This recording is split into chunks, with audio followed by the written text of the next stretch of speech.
Take up the broken sword of your father. And strike down the darkness. Amen.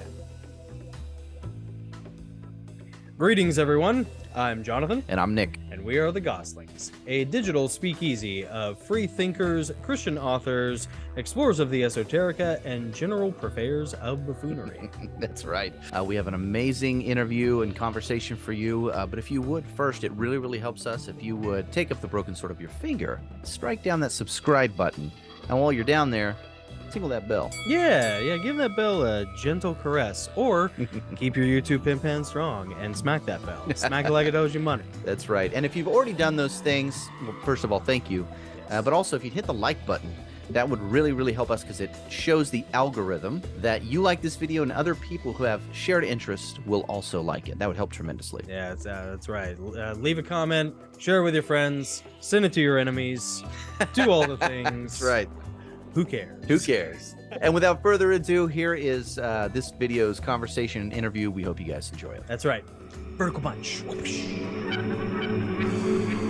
Your YouTube feed is crap. Stop wasting your time watching bot-boosted shills and self-appointed gurus cloying for your attention. Instead, join the Goslings interview live stream and podcast. The Goslings, a dark-lit digital speakeasy of free thinkers. A super chat of radical truth-seeking wizards who eat trolls for second breakfast. Topics that'll make your mama's hair stand on end. Ideas that'll make your pastor's knees knock. Guests that will illuminate the hidden chambers of your mind. And interviews that strike down the darkness. Welcome to the Goslings.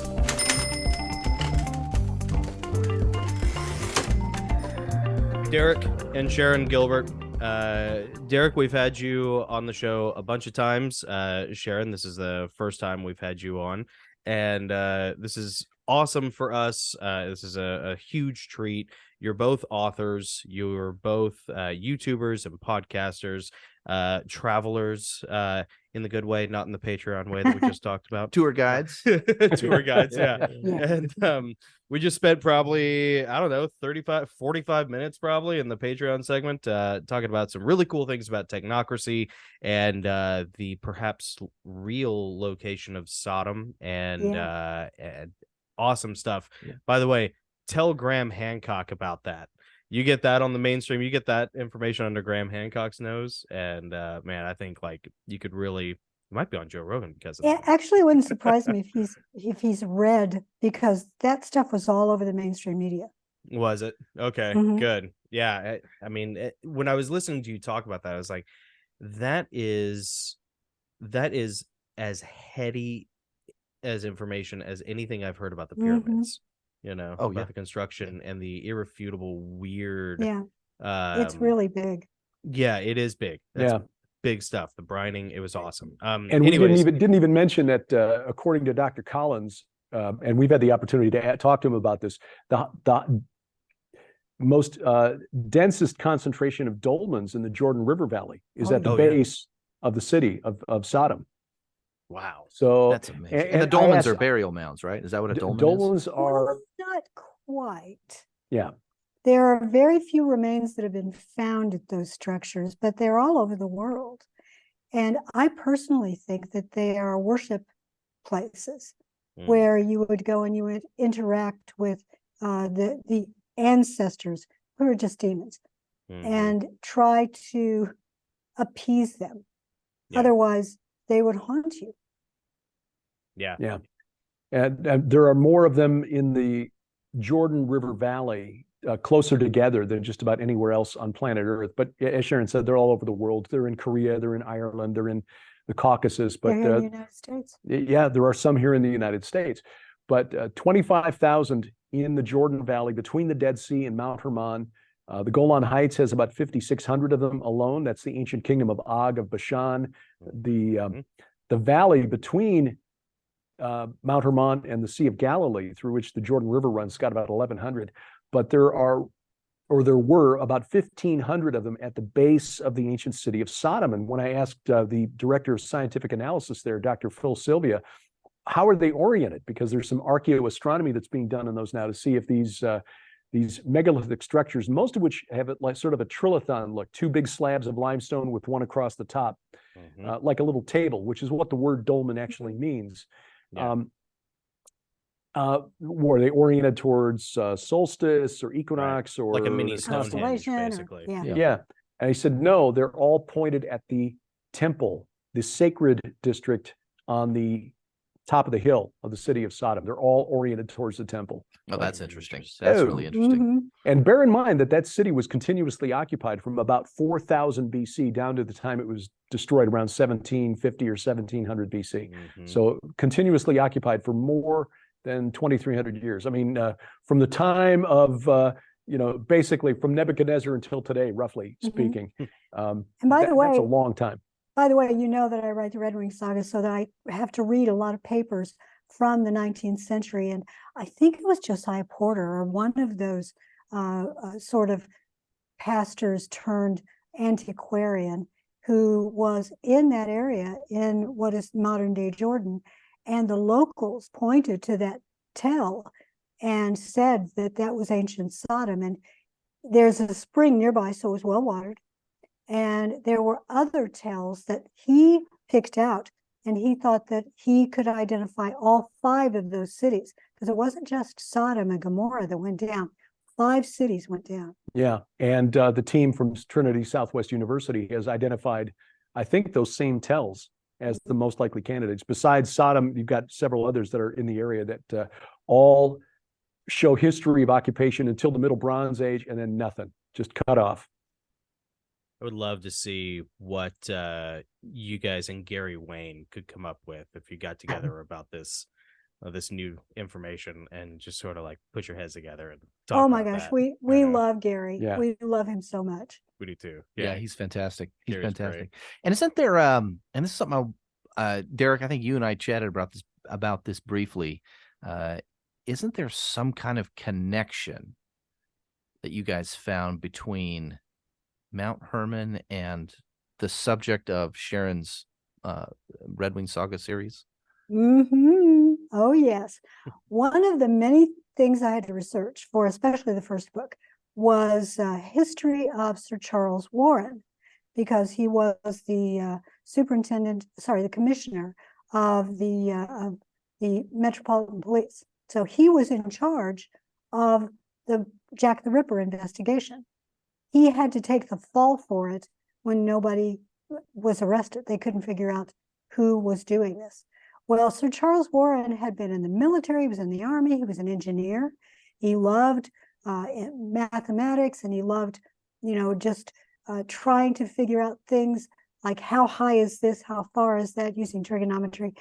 He was, I think he ended up retiring as a colonel, but he was a captain with the Army at the time that the Army was tasked to map the Levant, the northern area of what we call Israel and parts of Syria. And one of his goals was to to actually draw out Mount Hermon and to say how high it was, and to also do detailed drawings. He was sponsored by the Palestine Exploration Fund, and he was also part of the Army. So 1869 or so, 67. September of 1869. He was on Mount Hermon. They discovered a temple there that was Greek, really old, like probably Alexander old. And then they found that led into an anti-clockwise, the counterclockwise wall that forced you to go counterclockwise. And in that area, and I think it was actually in the temple, but in that area, they discovered this stela.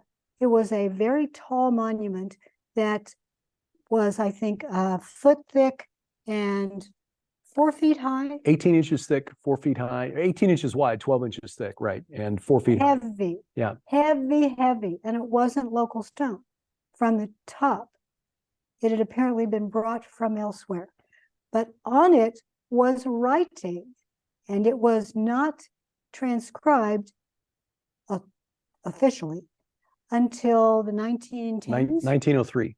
And it says, by order of the Most High and Holy God, those who swore an oath proceed from here. Found in a temple, the highest man-made place of worship on earth. Called Kaza Antar is the And name of the temple. yeah, so scholars have agreed ever since it was decoded back in 1903 or translated that this is a reference to the Watcher story. Now, it's written in archaic Greek, so it's, again, probably not any older than the 4th century BC. There are some who say it may be as old or as recent as the 2nd century AD. But the point is that you got Greek speakers in that region who knew the story of the Watchers as late as the time of the Second Temple. So this is a story that was well known in the ancient world. So what were they doing in that temple? Right. And why were they going counterclockwise around the top of Mount Hermon, where there was a depressed area, as if it were there to receive a libation offering? Yeah, the summit of Mount Hermon is scooped out like it's ready for drink offerings. Interesting. In fact, a scholar by the name of Edward Lipinski argues that in the Book of Enoch, it's records that it was in the days of Jared that these 200 watchers descended. Lipinski pointed out that the Hebrew word yarid, which is the same word, which just means to come down, which is where the Jordan gets its name. It comes down from Mount Hermon and descends through, the land of Israel. There was a ritual, a libation ritual called yarid in ancient times when a devotee of a god would walk down from a hill or a mountain to a stream at the base, collect water, and then go up and then pour it out on the top of the hill or the mountain. Just like they did in Elijah's story. Just like they did in Mount Carmel in Elijah's story, right? So, in fact, we know that this was done as late as the 3rd century AD, when the Emperor Diocletian performed the yarid for his brother Melkart, which was the Phoenician name of Hercules, at the city of Tyre. So it was theorized by Lipinski that this ritual, this libation ritual, was performed on the summit of Mount Hermon, and that stone wall forced the pilgrims ascending to the summit to circle it counterclockwise fashion. Well, Sir Charles Warren asked back in 1869 when he wrote his report, is it possible that the Mohammedans got this ritual from this ancient practice on Mount Hermon? Oh, wow. Yeah. Oh, yeah. They go around the Kaaba in a counterclockwise And fashion. Warren said that he was told that the Kaaba contained sacred stones from 5 holy mountains, from Mount Ararat, from the Mount of Olives, from Mount Carmel, from Jabal al-Nur, which was where Muhammad received his enlightenment, and from Mount Hermon. Didn't you think one came from Petra? Oh, thinking of something else. Never mind. I'd be interested to know what, I'll have to look it up, what the significance is. I can think of a couple of reasons why for the counterclockwise procession. Well, this is an ancient, it's an ancient ritual that goes back to the ancient city of Ur.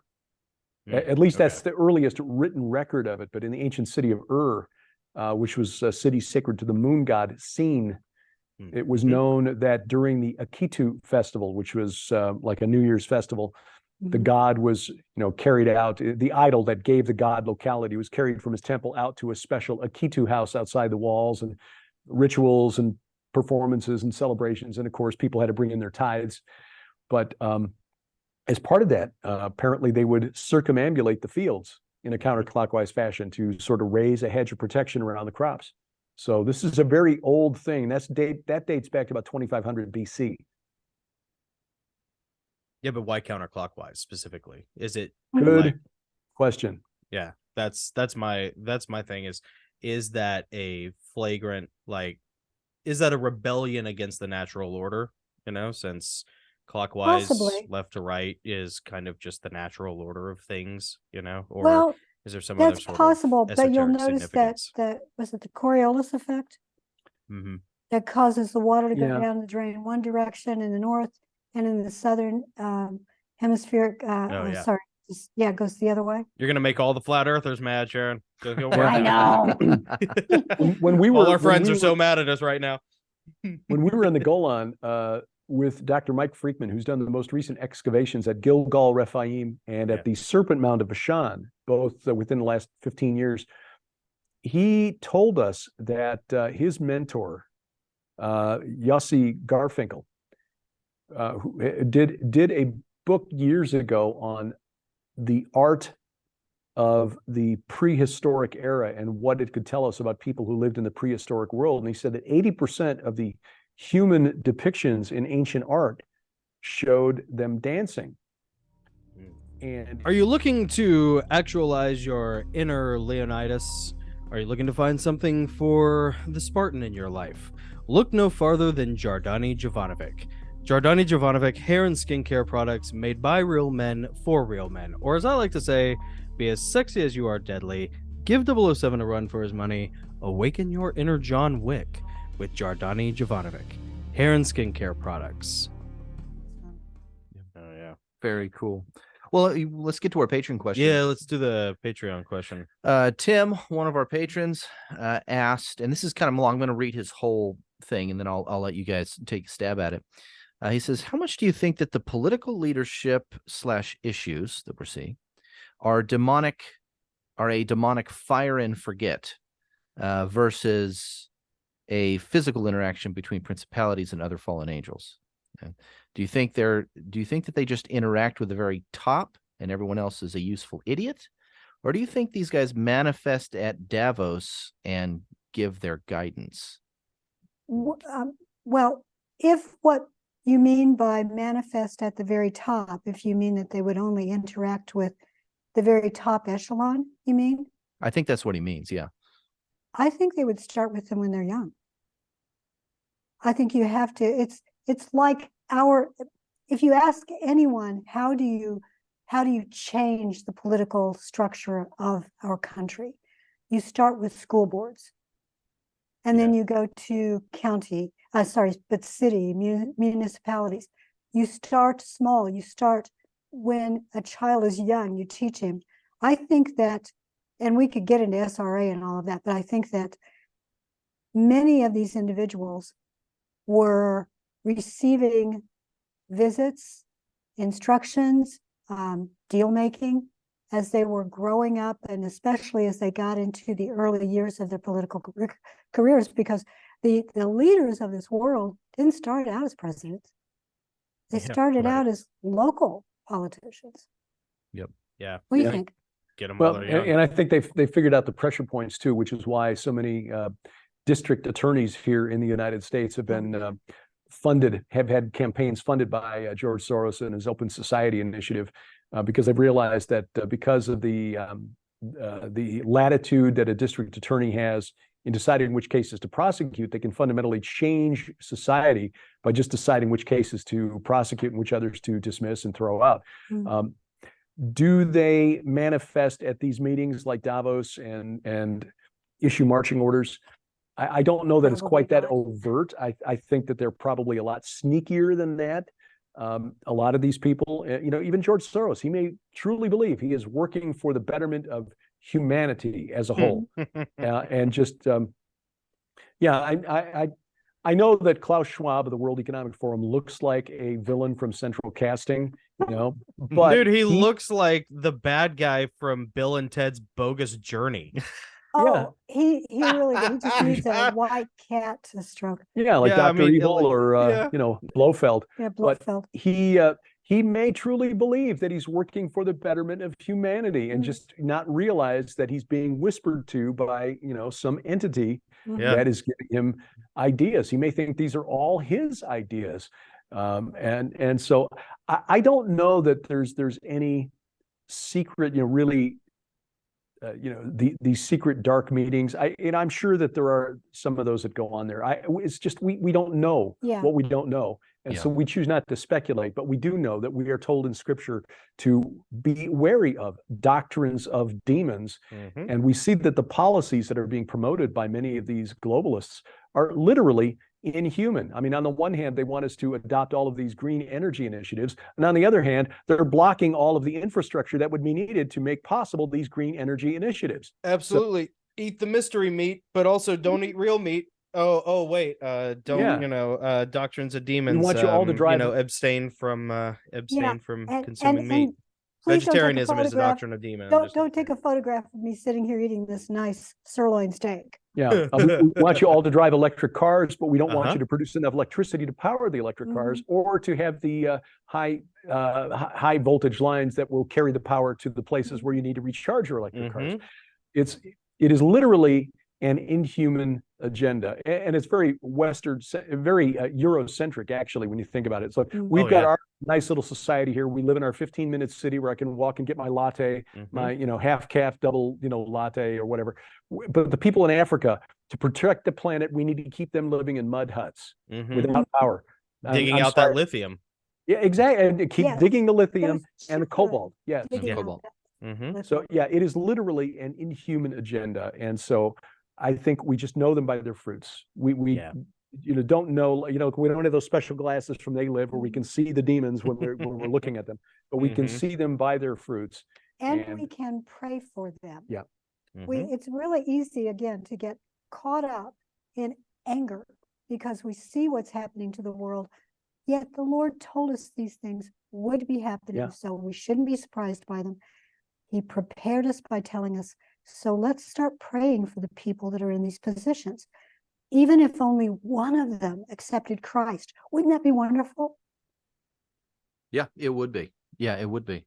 I'll pray for Elon Musk. I think that'd be great. Yeah, you know what? I think yes. He just got back from Israel. Did you see that story? I didn't. No. Yeah, he visited with the families of the hostages and some of the slain soldiers, the fallen soldiers. And one of the families gave him a necklace that says, "Bring them home" on it in Hebrew. And he promised he would wear that until every hostage was home. Yeah. Oh, I think he was really moved by what he saw at Kfar Aza, which was the kibbutz that was the hardest hit. It was virtually destroyed on October 7th. So it's interesting, that phrase, bring him home. I know it's bring them home.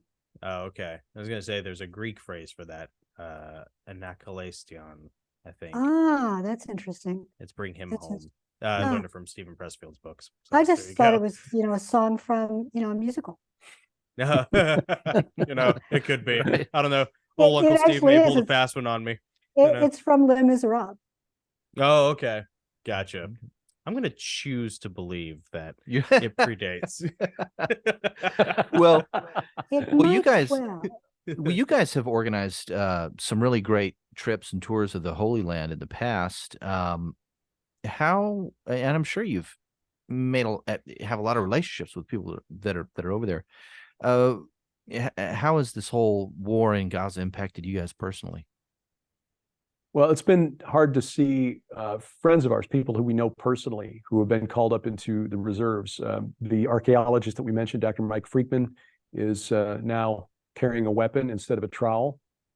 The CEO of Lipkin Tours, Aaron Lipkin, who's facilitated, it was really through his offer to us, hey, do you want to be Pied Pipers? Like, I don't know, what does that mean? Which has allowed us to return to Israel twice now. So we've been there 3 times altogether.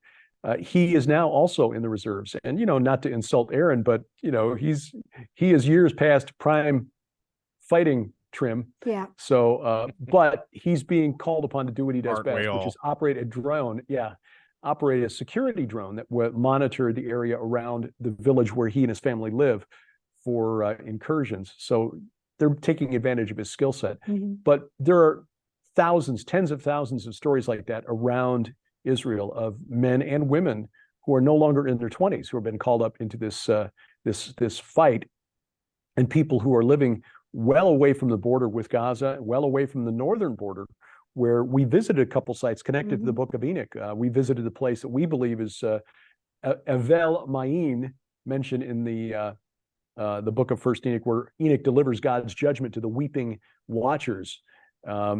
And we had to go through a village called Metula, which is the northernmost village in Israel. It's surrounded on 3 sides by the Lebanese border. They are well inside that area, that buffer zone that's been evacuated by Israel because of the danger of rockets and snipers from the Lebanese side of the border. More rockets hit in that area this morning. It was an area probably half an hour's drive south of Metula. Yeah. So areas that we visited and were just delighted to see, you know, and looking across the fence, and our tour guide who was messing with us, Yeshai Avital's got a wonderful sense of humor. You see that white van over there? Yes. Hezbollah. What? And then we look closer and it says UN on the side. To which you have to ask, hold on, why is the UN over there? And why are they not stopping? I mean, the whole point there was to keep the two sides apart and to keep the peace. But clearly they're not, as we learned from Gaza with the UN Relief Workers Agency, who was one of the... gotten really testy about that on social media. Yeah. The response has been essentially stop bad-mouthing us. We're not doing anything. Yeah, well, anyway, one of the UN aid workers was one of the captors that held one of the Israelis for 55 days in his attic. So, so we know people who are being impacted by this, and who they just know that when the air raid siren goes, you've got X number of seconds to get to the safe room in case the missile hits your house. And this is just the way they've lived for 75 years. For them, it's just the way, you know, it's like here in the American Midwest, you know, the tornado siren goes, you know, okay, you go to your safe place in case the tornado comes close.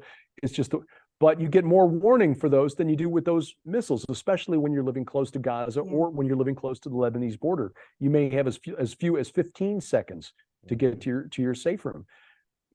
So when we asked for prayer for our friends who've been called up into the reserves, I actually got some pushback on social media from professing Christians who say, well, you know, the Palestinians are justified because the way they've been oppressed since 1948 and blah, blah, blah. It's like, wait a minute. Or even worse, it's not the real Israel because they're Khazarians. They're actually Turkic people from Central Asia who just called themselves Jews. Like, who cares? I mean, that doesn't really matter. If you can't look at what happened October 7th and condemn that as just flat evil, then your moral compass is broken. Yeah, innocent lives are innocent lives, whether they're Ashkenazi or Khazarian or, you know, Israeli. Absolutely. And that sword, like all swords, you know, it cuts both ways. And it's a messy situation that has geopolitical ramifications. But I'll tell you, like, if Ukraine taught us anything, it is that NATO and the UN are not here to help people. It's like that Reagan quote, like we were talking about in the Patreon exclusive. Right. You know, what are the 8 or 9 most terrifying words you can hear? You know, I'm from the government. I'm here to help. You know, right. Just whenever they show up, you know, it's like, well, this just got worse. Awesome. Yeah. All right. Yeah. So, well, there's been we know the official story is almost always wrong. But, again, any analysis of what's going on in Israel right now that it'll take 10 years to figure out. It won't be figured out until Christ returns at the head of a heavenly army. True. Because this is a supernatural war. This is not going to be solved through negotiation. It's not going to be solved with giving the Palestinians a separate state. Right. That is just not. That is never going to happen, and it won't work. And especially it's not going to happen now because Israelis, I mean, they were so divided when we were there back in March. We had people calling us and, you know, texting us, are you okay? We've heard that they've closed the embassy and ordered Americans to leave. It's like, well, none of that's true. But yeah, there was a big political divide there between left and right. But that has been erased by Hamas and Hezbollah. For now. For now, anyway. Yeah. Now. Once this is over, then they'll go back to fighting with each other. And it's not clear Netanyahu's going to keep his job much longer after the war is over. But for now, they are unified in a way that the Israelis have not seen since probably 1948. Yeah, it really is, you know, their 9/11 across multiple spectrums. You know? Well, John Haller was saying that the same thing, you know, from Prophecy Update. He was mentioning how Netanyahu was not popular when, you know, there was this huge divide between Israelis, right and left. This war united everybody, but there's no chance he's going to remain in power after this thing settles down. No, probably not. In fact, I think that there are probably others, Bennett and Lapid and some of the others that would like to have been running things. I think they're all heaving a sigh of relief that they're not the one that has to be in office, because there's no winner as far as politics is concerned. No. Whatever happens, the point person is going to be gone. Yeah, because he's going to get the blame. How did this happen? How did we get caught by surprise? But the bottom line here is this, though: whether you believe in the nation of Israel as the literal fulfillment of God's promise to restore the state of Israel, and we do think that this 1948 was fulfillment of prophecy, more than 2,000 years old. It is a supernatural war for control of that land. In Isaiah chapter 14, which in the King James is that famous chapter, "How art thou fallen, O Lucifer, son of the morning?" This divine rebel wants to establish his mount of assembly in the far reaches of the north. And that phrase, mount of assembly, is key. In Hebrew, that's Har Moed. Har Moed. That is the Hebrew phrase that John, the Revelator, transliterated into Greek and got transliterated from Greek back into English incorrectly as Armageddon, which is why we get respected Bible prophecy teachers saying that the final battle will take place at Megiddo. No, Har Moed, that glottal stop in there. There's no character in Greek or English that corresponds to it. But what it means is this: this whole war is about who controls God's mount of assembly, his mount of the congregation. Where will he rule for all eternity? The fallen realm wants it. God is defending it. The people who are defending it, like David in the Old Testament, like Solomon, imperfect, flawed, failing, failures who don't follow God's will perfectly. But the war, the real conflict, is taking place in the spirit realm, and it ultimately will end at Jerusalem. That's the battle called Armageddon. It's for the Mount of Assembly, which is Zion. That was one of the first. So when I read I think it's in the Second Coming of Saturn, and you talked about there's God's mountain, and directly across from it, there's the Mount of Olives, and how the Mount of Olives essentially is the site of, Armageddon, like you're saying. I had never thought of that. I would just always heard it's going to be in Megiddo, but there's no mountain there. You realize that it makes no sense. There's no mountain there. And Zechariah 14 says when Messiah returns, he lands on the Mount of Olives. Why would he do that if the armies of the world are 50 miles away at Megiddo? No, it's all about Jerusalem and who controls God's Mount of Assembly. That's awesome. It reminds me, it paints that picture. If you take that battle away from the valley, it paints that picture in even a grander, bloodier scale when you take in Revelation 14:20. I had to look it up to make sure I was remembering it correctly, where it talks about blood came out of the winepress onto the horses' bridles. That like the carnage is that intense, and it's like, I could kind of get that, water displacement, carnage gets bad enough in the bowl of a valley, and then when you take it out of that context, you put it in a different geographic location with different topography. In a big flat area. Yeah. That makes Okay. Yeah. But no, that valley around Jerusalem, boy, when you look at that, the Kidron Valley right there, which then meets the Valley of Hinnom, Gehenna, just southwest of the city of David, and the Valley of Rephaim, which extends off there. Yeah, you can see how that, and was the Tyrolean Valley is the other. I can't remember. That doesn't sound right, but anyway. Yeah, it starts with the T. I just don't remember. Anyway, our friend Carl Gallup showed us that when you look at a map and you look at how those valleys are arranged around the city of Jerusalem, it makes the letter Sheen, which is the first letter of the Shema, and you show that to a Jewish believer, and they go, "Oh!" So it's really astonishing. And you guys are planning on going back to Israel at some point, right? Well, we originally had the dates of very end of March of 2024, but because of what's going on there now, and especially the revival after the ceasefire was broken. Thank you. Big surprise. Yeah, we all knew it was going to happen. Like we the Minsk decided Accords. to change. Yeah, we decided to change the dates. Yeah. We are looking at, and these are not yet confirmed, but it's likely going to be early November of 2024, just after the high holy days of Sukkot, Feast of Tabernacles, Yom Kippur. That is a very difficult time to tour in Israel because you've got so many practicing believers who just are not available to, show you the sights. operate the hotel or the restaurant or what have you. I So think next year it's going to be extremely well attended. Yeah. too. yeah, but every quote that we've seen from a representative of the Israeli government or the Israeli military is that this is not yet even halfway over as we're recording this here now in early December. So they've got a long way to go before they are done with Hamas. And of course, the question remains, will Hezbollah try to expand this to the north? Just this morning, there was a rocket that was fired into Israel from Syria. And of course, you got the Yemenis who are trying to expand it in the Red Sea. So They're going after the United States, and it's actually Iran doing it through the proxy Houthis, but Right. Iran is also working with Hezbollah, and they're actually backing Hamas. they are the puppet masters, and they're pulling on the strings of these enemies that are all around Israel. So So the question Derek and I have been asking each other is, why is the king of Persia trying to take over Israel?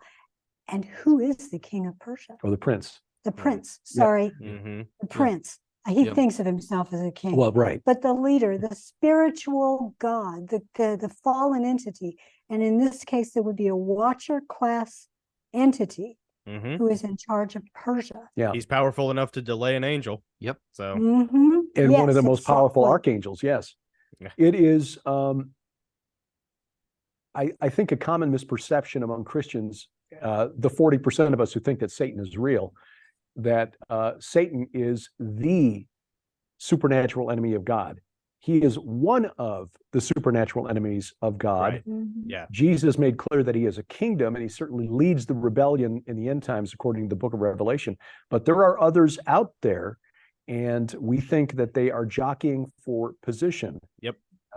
Just as in a political fight, you may have all members of one party who hate the other guy Mhm. who's sitting in the White House or sitting in number 10 Downing Street, but Yeah, and that makes perfect fight with sense. each other. Yeah. They're Well, and having debates. yeah, They're well, from debates, their but, they're like from sitting their in front of perspective, a- it makes perfect sense because you have an entire, you have a 1/3, a whole cast that has, been kicked out of heaven for their rebellion, for their Mhm. prideful desire to ascend to the, utmost and place their throne amongst the stars. And so, of course, they're not all going to bend the knee to one guy. Like they might out of self-preservation, out of a sycophantic fear. Like it was a running theme, especially in like the later novels in the Heavenly Realms series, where like, dude, all of these guys are like competing with each other, and it's like a totally toxic work environment. It's like Viacom, how it owns all of these other channels, or like yeah. Wells Fargo or Vanguard or BlackRock owns all Mhm. these banks, and they all can. It's a bad father making all of his children compete to see who the best son is, who can be his right-hand man when he Oh. takes on the throne, and it's It's Game of Thrones on steroids, or Yeah, it really what's is. the other show? Succession. Succession, yeah. But it's the way Yeah. Hitler managed his staff in, Yeah, he in would Nazi put Germany. several in charge of one thing, and they would Mhm. each try to do it the best. Hey everyone, I'm Jonathan Goss with the Gosslings. Give your inner Christian warrior something to really gravitate towards and feed upon with Heavenly Realms, a series of 7 novels about angelic warfare written by me, yours truly. It is masculine, warrior-based fiction that is biblically based, but is extremely gratifying for the warrior in all of you. It is available on Amazon in paperback, ebook, and audiobook. If you like it, leave a review. If you want signed copies, you can always email us at thegoslingsgroup@gmail.com. And I would really love to hear from you. Again, Heavenly Realms by Jonathan Goss, available on Amazon. Check it out.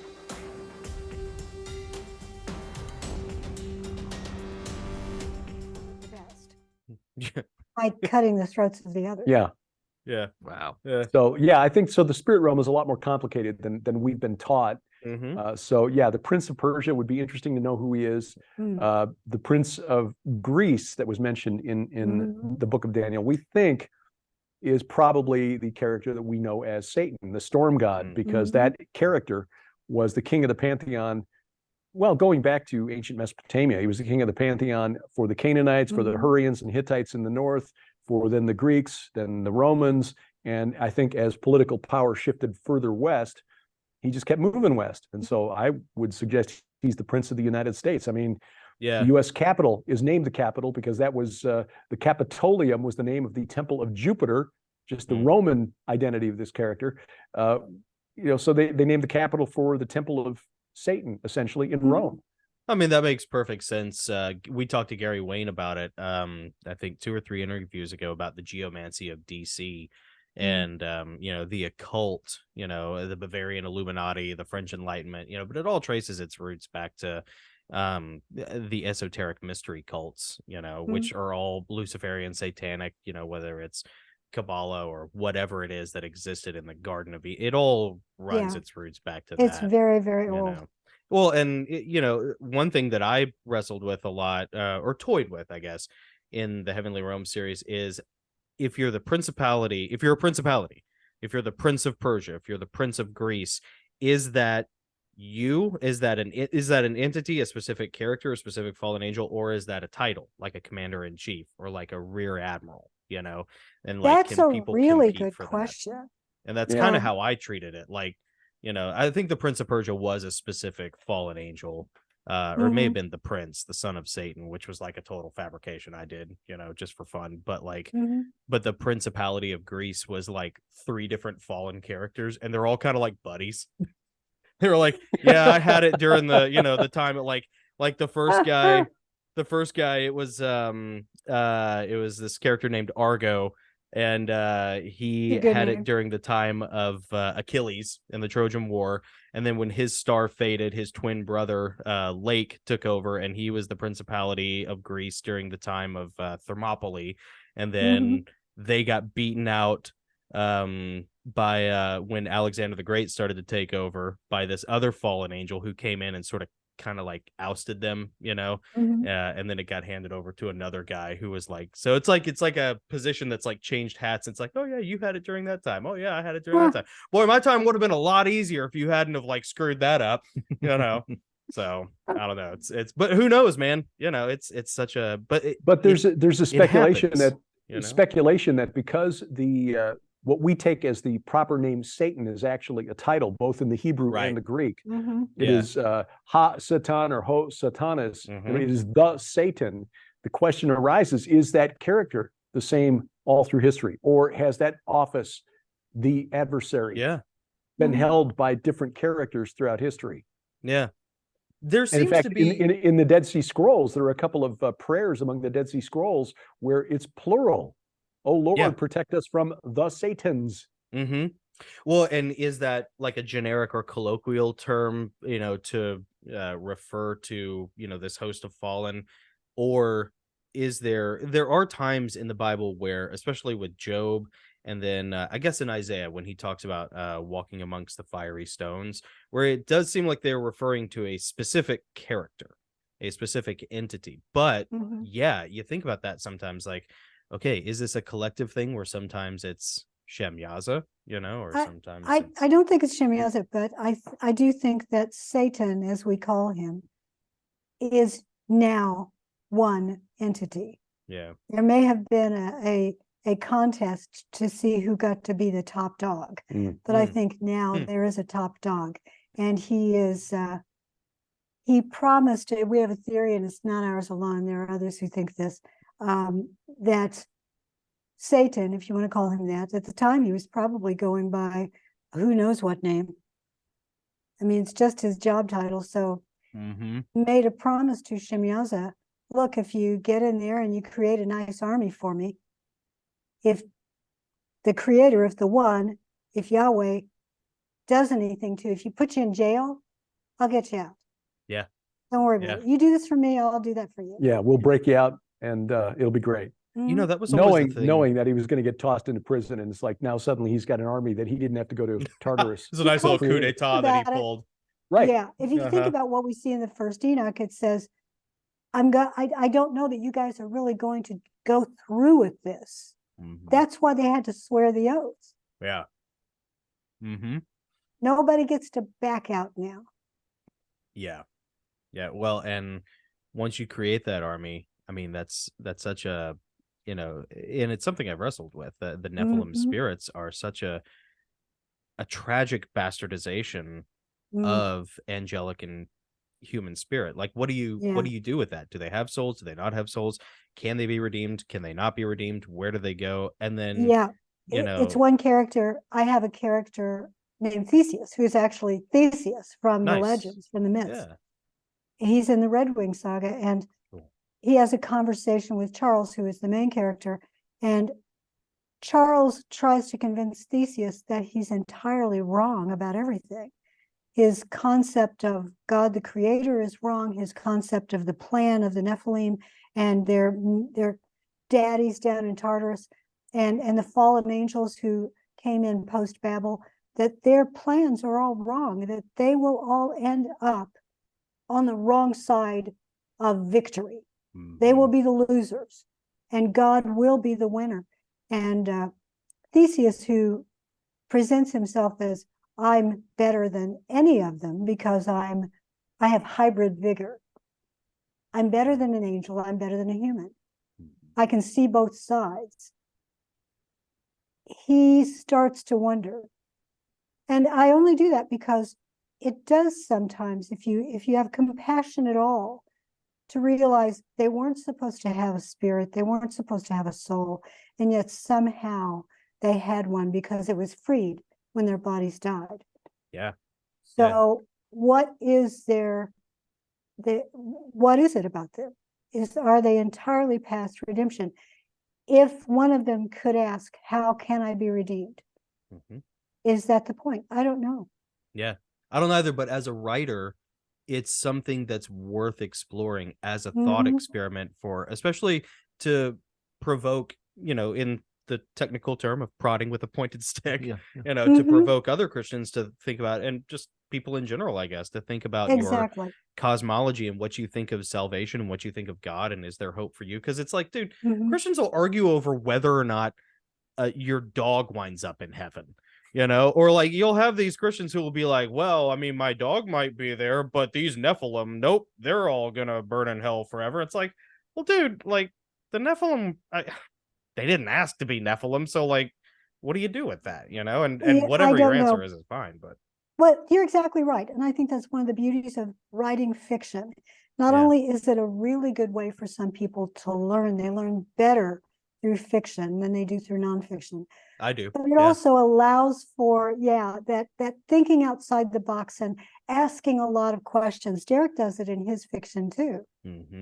That self-reflective thing is one of the greatest elements, one of the most potent and powerful tools and weapons of the writer, is to get you to cognitively, to step outside, cognitively reframe your worldview through the lens of something that's relatively safe, because it's fiction. You know, you're not being faced boldly with the thing. You're, you know, masking it as something else to help. It's sugar to help the medicine go down. You know. Well, the fallen realm, the other side. They've been using fiction to do this for millennia. Oh, of course. There were plays and pageants that would go on. There were stories that were told, songs that were sung, all to tell the story, to get it into the mind of the people. Stephen King is a fine writer, and he does that very thing. He spends a lot of his writing inside the head of his characters. So you get a lot of those thought problems because they're trying to work through things. But the problem with Stephen King is he doesn't believe in a redeemer. He only believes in hell. So his solution is something the mankind has to figure out. And of course, it never works, because there's always, it didn't really kill the thing. It's coming back. That's that's a horror trope that truly codifies the genre as horror. And it's one of the reasons why I never really gravitated towards it, is because, like, there's always the dark side of the supernatural. There's never the good side. So there's always the demon, there's always the witch, there's always the monster, the vampire, the werewolf, you know, the hell spawn H.P. Lovecraft Cthulhu, you know, that rises from the depths. And it's like, okay, well, we're going to accept that, but there's never the guardian angel, you know, there's never, you know, the redemptive blood of Christ. There's never, like, you know, the Holy Spirit. There's never anything that shows up, unless it's like your, you know, your dead mom, you know, who comes back to show you or whatever, some crap like. But I think that's why. You know what I'm talking about? Yeah. Yeah, I do. Won't go silly. there. I know you're talking about. That's but that's why I think H.P. Lovecraft is such an important author. I never got into King, but I love H.P. Lovecraft, and like that guy. You talk about Tartarus, you talk about the Nephilim, the Watchers. I think that guy, without even knowing it, was tapping into something, especially during that age, the age of spiritualism, the late I do 19. I do too, for sure. So he claimed he was an atheist, but he drew a lot of material from the teachings of Blavatsky and Crowley and so on. Yeah. But it's known that when he was a boy, age 6 to 7, he spent the better part of a year just not sleeping at night or terrified of sleeping the at night night because gaunts. the night gaunts, right? Yes, Exactly. So Yeah. and both his mother and father were eventually institutionalized. So something was going on with that family. Oh yeah, she used to. She wanted a daughter, so she used to dress him up like one. Oh, Well, there's that. All that is old, all that is new is that which has simply been forgotten. Yeah. Did you know that Louis the 13th's family, his kids, No. he became King Louis the 14th, and his brother Philippe. Oh, I know. Philippe. I know it from one of the great. Yes. Yeah. the great Philippe, movies, the Man in younger the Iron brother. Mask.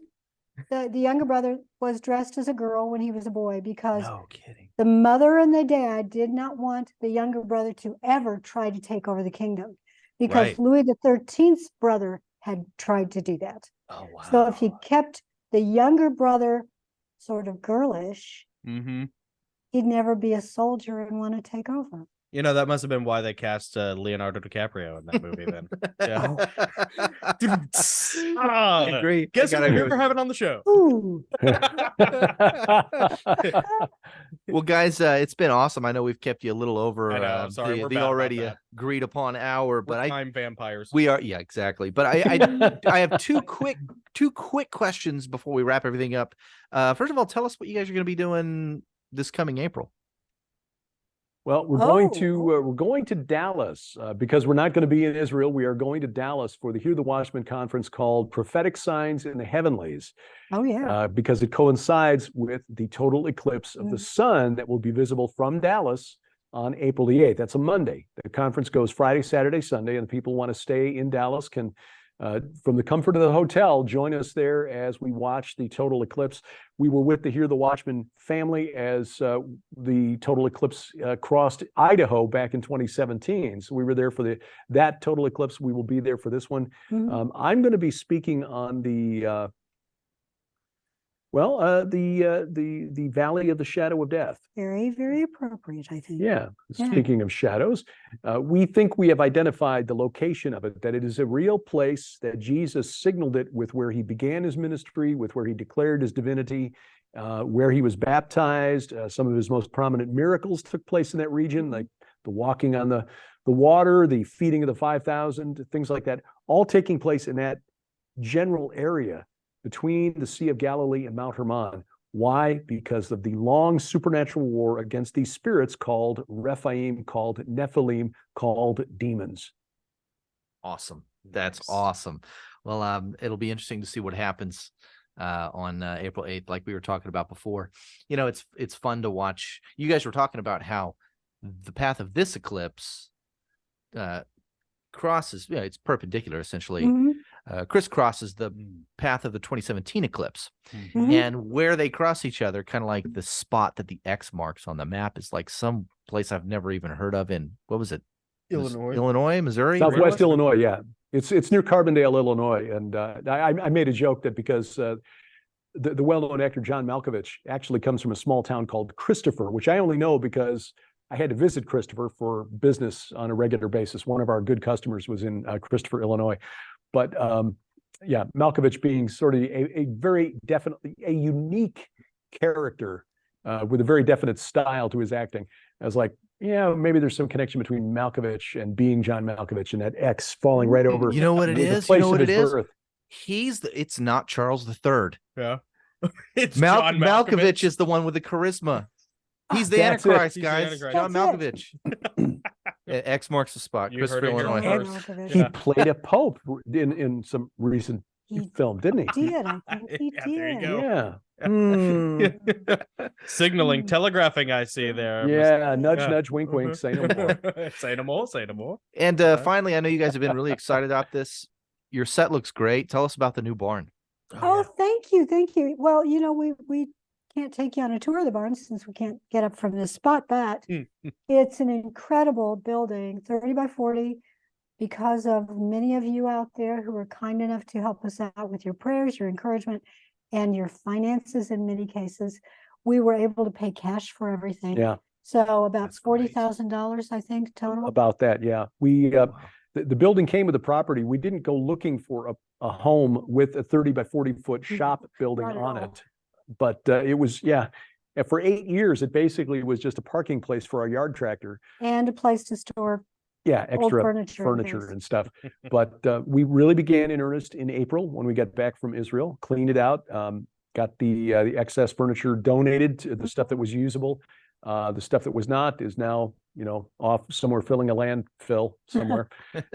But the rest of it has been done as cost effectively as possible. We've gotten local businesses that have helped us out with the work here. I mean, the floor has been done with an epoxy coating. This area rug that you see over the top of this is over a floor coating that's got like a 15-year warranty on it. So the next whoever takes this off our hands someday will be able to turn it back into a giant man cave and bring their monster truck right in here. It's a beautiful floor, But- and it was a veteran-owned company. Yep. We've Cool. managed to work with a lot of veterans around here. It's been quite wonderful to get to know these guys. And many of them, they've got those Ozark beards going on. So Yeah. I love it. You fit right in, Jonathan. Oh, yeah. Dude. But the contractor who did most of the work here, who upgraded the power system here, put in a new box, put in all of the wiring, installed the lighting and the ceiling fans, put the paneling up around. Christ Powered Construction from Aurora, Missouri, David and Barbara James, and our friend Lynn Shepard, who joined us on our tour in Israel in 2019 and went again this year. She has moved to this area, retired and moved to this area. So she's been over here helping us put together all of this flat pack furniture. Helping David because she knows her Yep. way around a power saw. So, That's oh, awesome. and a special thank you to Mike Ward, who's a pastor, a bivocational yes, oh, pastor in goodness. Evansville, who Nice. Donated the windows for in here, Yeah. but also donated windows for our entire house. Wow. He noticed that we had windows that didn't function. You couldn't get them up in emergencies. So he sent us windows. Yeah, so the windows that were in this building, which were the exterior storm windows and cheap ones at that, which didn't keep any heat out or cool out or whatever, they've been replaced with Really high quality. thermal pane, double, low E glass. I mean, just it's amazing. Cool. So we now have a climate controlled space for the Unraveling Revelation set, which is what we're on. Mhm. Set right over there for the daily news analysis for Skywatch TV called 5 and 10, video editing on that side of that screen, podcast area over there, and we're not sure what we're going to do over there yet, but we've got a desk. So Do something over there. Do you have a place for me to park my motorcycle? yes, absolutely. Yes, we do. There you go. Nice. The Awesome. great thing about this floor is that if you spill oil on it, Yeah. it just mops right up. Okay, good. I'll bring them. So we've been told. Yeah. We've been told. Hey, before we go, everybody, our fans, or our friends and viewers and everything, our subscribers, we've interviewed Derek a bunch of times, but Sharon, this is our first time interviewing you. You are the author of the Red Wings saga. I wanted to Oh. ask you, one, this is available, I assume, I know probably on Amazon, but also is it available on your website, and is it better for people to try and get it from you guys directly than Amazon? You know what? It really doesn't matter to me. You can order it through us. We've got a deal on the whole series, the whole package right now. Book Cool. 9 will be out next, probably February, March. Okay. But it's on Kindle Unlimited, which means if you have Kindle Unlimited, you can read them all for free. Nice. Awesome. Yeah. So that answers my next question. Mhm. What is the next project coming out for you, Sharon? Well, it's book 9 of the Red Wing saga. Yeah. Then I have to write 10, 11, and 12. But I also have a new series called the John Thundercloud Mysteries. Book 1 of that, which is called Angel Falls, I'm hoping to release about the same time as book 9. We'll see if I can manage that. You know, this gives John me hope, Thundercloud 'cause is an awesome character from one of her earlier novels that was before the Red Wing saga. Mhm. So I think viewers I will love this really, character so really much. love grumpy old Winnebago Indian who sees into the spirit realm. and he's got a very interesting backstory. Of course. Very Of course. interesting. Yeah. And of course, I was Derek trying and to I put are it back. writing- It didn't work. Derek and I are writing some nonfiction stuff together that Defender is going to be publishing. But Fantastic. we're praying that we can get that There done could be by only one. next March. And that's the right one. Well, And I we got should point out, you and know, I'm did that gonna on mention it purpose. because Sharon didn't, that Blood Lies, which is book 1 of the series, as an incentive to get people to try it, we are going to offer, or we are offering it now through January at half price. So if you want to go to our store, you can get it cheaper than Amazon. Yeah, And Sharon will sign it. yeah. Oh, Cool. We sign every book that goes out, whether we wrote it or not. Yeah, same. Yeah, I do that with all the Pressfield books. I sign my own name in there, be like, Right. this will be worth extra money. Never, you know. Hey, as a writer, I mean, you're in the middle of like 2 series. You're writing 2 series at one time, essentially, right now, because there's that overlap. Plus, you have other nonfiction things you guys are doing together. Okay, Writing I gotta 3 ask, series. like, what's your daily word count? Seriously, how long do you typically go each? Do you I write in the morning? Do you write at tried- night? Well, generally now it's more in the afternoon because we now have a new dog. Nice. Okay. Cool. And Grace is an amazing girl. She's been here about 2 weeks, and she's still getting used to us. We're still getting used to her schedule. So now, as she's settling in, I'm finding that I'm able to get back to writing again. But I try to do about 2,000 words a day. That's so strong. That's so strong. Solid. Yeah. Yeah. Very solid. Yeah, NaNoWriMo writers, when they take on that challenge to write 50,000 words Mhm. during the month of November, it's like 1,300 words a day, and that's a big deal for Well, writers. you think so, but the first book that I wrote for NaNoWriMo, which was called Winds of Evil, I finished in 10 days. Nice. Holy moly! Wow. Yeah. That's awesome. What was the word count? I have no idea. Oh, the total word count for the book? Yeah. Oh, probably 80,000. Yeah. In 10 days? Mhm. See, I thought I was cool with Sturm and Drang, like book 3. Cheers. Yeah, because like I knocked that out during the season of Lent one year, 350 Yeah. pages in 35 days. Yeah. Like 10 I pages. But tell you, I got locked me out beat. the world. I locked out the world, and I just was in that. I was so in it. I just didn't want to get out of it. that is awesome. Is That's there fantastic. is there anything, because we talked to Stephen Pressfield about writing once a quarter, and he has this new book coming out, the Daily Pressfield, which is like a writer's devotional almost. Yeah, almost you know, like a Oh. devotional about writing. Yeah, What a great idea. 365 entries. It's really cool. So I've been getting back in that headspace. Do you have anything from your experience in those 10 days that you sort of incorporate into your daily life to create any sort of consistency? What I do, regardless of whether I'm at a keyboard or not, I'm writing in my head. Yeah. It's the same thing that I did when I was in college and I had papers due. I would never write the paper until the night before, but I was writing it for weeks and weeks in advance. Yeah. So when I sat down to write it, it was done. Oh, that's awesome. Cool. See, I could talk about this stuff forever. We're gonna let you go. I'm sorry. This is super No, cool. I could talk about it all day too, so I do understand. But I also know that your viewers have a limited attention span. Because I mean, if they're who anything wants like to us, listen? Well, if they're like us, seriously. I mean, most people, sadly, if you can go an hour and a half, that's really, really True. Yeah. excellent. Yeah. But You most know- people can only go about 5 minutes anymore.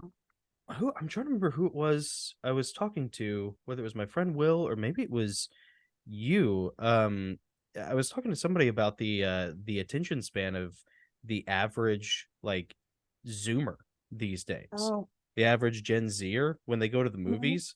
Oh man, I wish I could remember who I was talking to about this because it was brilliant. But they were saying that like it's so bad that they can't even like watch a 2-hour movie anymore. Maybe it's like the younger generation, even younger than the Gen Zers. Well, They that can't could be. even watch a 2-hour movie anymore because of like the 5 to 7 minute attention span that has been generated from social media and TikTok. yeah. To where like TikTok they is literally even get worse. confused when like 40 minutes go by and like a character comes back. Mm, You know? Mhm. Like, Yeah, I've Mm. lost That's track sad. of what's going on. Yeah, yeah. man. So yeah. yeah. I would say get back to reading. Yeah. But that honestly, the reading, and it is a skill and a discipline that Mhm. that requires focus. But man, Mhm. it's the best thing that you can do. Shut the world out, turn the computer off, shut down the phone, just read. Yep. You know, Just for go half into an hour. another world for a while. Yeah. Unplugged Babel. Yeah, Yeah. Unplug. Absolutely. That's a What a- great book title. I know. Oh, wow. And you know what? You know what's great about that book? Just chip that It one is right in the grave. impossible to watch it on a device where you might get distracted by something else. It is paperback only. Yep. Yeah. He couldn't even do the audio book. I was really impressed by this because your convictions only matter when you sacrifice for them, right? Like your Right, principles only right. matter when you actually sacrifice. And Nick, he cannot have it in audiobook form because to get it, at least unless you go through some alternate weird channel, but to do it through Amazon, the only way to do that is to have it in ebook first for the ACX narrator to be able to read it. So yeah, like, you can't create an Oh, audiobook I through see. ACX unless it's in ebook format. So Okay, I'm gonna have to gotcha. find a alternative. Yeah. Mm. Um, 8-track tape. dude, I'm all for it. Totally my speed. I love it. LP. Okay, There you before we let you guys go, Derek and Sharon Gilbert, we've had an amazing time with you. You've given us far more time than we originally budgeted for. Thank I you. appreciate your generosity.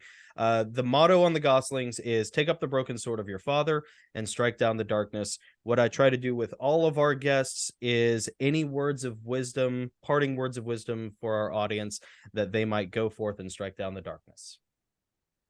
We wrestle not against flesh and blood, but against principalities, against powers, against cosmic rulers over this present darkness. Paul meant what he wrote.